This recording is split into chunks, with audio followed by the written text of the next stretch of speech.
Action News Now reporter Ryan Caney went to the Women's March in Reading to show us how protesters are showing their solidarity. Protesters came here to have their voices heard about women's rights, taking their messages from pen to paper and hanging them on the clothesline you see behind me for everyone to see. More people have been hanging notes throughout the day. Tomorrow, they will send them to the Supreme Court. I asked protest organizer Allie Evers what today is all about.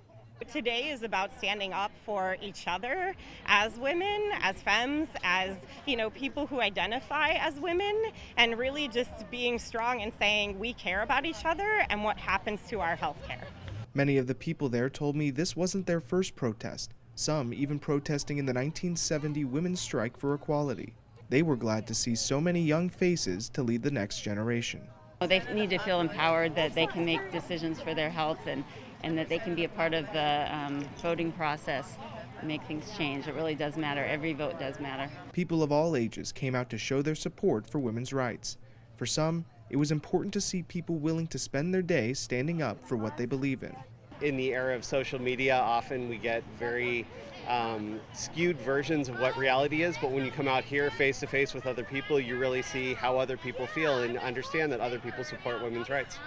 While this morning's event was to gather and show support for organizations like the Women's Health Specialists and Planned Parenthood, protesters did have a march on Reading City Hall at noon. In Reading, Ryan Caney, Action News Now. Coverage you can count on.